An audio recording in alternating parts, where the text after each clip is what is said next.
বারংবার আমি বলে আসছি যে সেক্রেটারিকে যে এটা একটা ভুল নিয়ম, একটা ভুল জায়গা হচ্ছে, তার স্বার্থটা কি? নমস্কার, আমি দীপঙ্কর রায়, আমি একজন মেকআপ আর্টিস্ট, তার সাথে সাথে আমি আমাদের মেকআপ গিল্ডের একজন মেম্বার। তো আজকে যখন ইন্ডাস্ট্রির সব রকম দিক নিয়ে আলোচনা হচ্ছে, আমার মনে হয় যে আমাদের গিল্ডের ভিতরে কিছু কথা নিয়ে আলোচনা করা উচিত। অনেকদিন ধরেই ভাবছিলাম।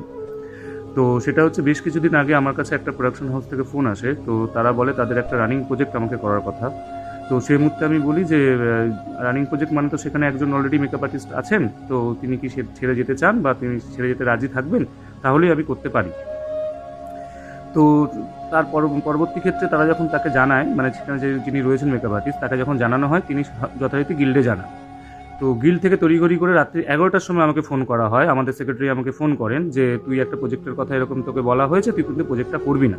কারণ হচ্ছে 3 মাস সে কাজটা করছে, আর 3 মাস পরে বলা হচ্ছে যে সে তার কাজটা তার কাজের কোয়ালিটি প্রোডাকশনের পছন্দ হচ্ছে না বা চ্যানেলের পছন্দ হচ্ছে না, হোয়াট এভার, সেটা আমি ঠিক জানি না। তো আমাকে সেটাই বলা হয় যে 3 মাস লেগে গেল এটা বুঝতে, যে সে কাজটা করতে পারছে না। তো আমি সেক্ষেত্রে আমি মনে করি যে কথাটা সেই মুহূর্তে হয়তো আমার কাছে ঠিকই লেগেছিল, যে হ্যাঁ ঠিকই তো, তাহলে পরবর্তী সময় তো আমার সাথে ওটা ঘটতে পারে। তো আমি বলি ঠিক আছে, ঠিকই বলেছো, তাহলে আমি কাজটা কিন্তু না বলে দিচ্ছি। আমি প্রথমেই বলেছিলাম যে তার যদি আপত্তি থাকে আমি কিন্তু করবো না কাজটা।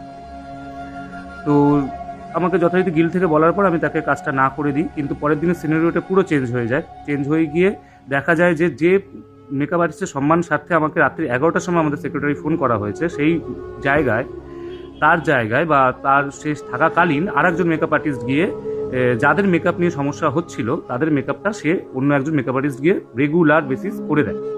এবার আমি বক্তব্য হচ্ছে যে আমার সমস্ত মেম্বারদের কাছে আমার বক্তব্য যে এটা কি নিয়ম? আর যদিও কেউ যেতেই পারে, কেউ এক্সট্রায় যেতে পারে বা তার বদলিতে যেতে পারে, অবশ্যই যেতে পারে, কিন্তু প্রসেসটা কি এইটা?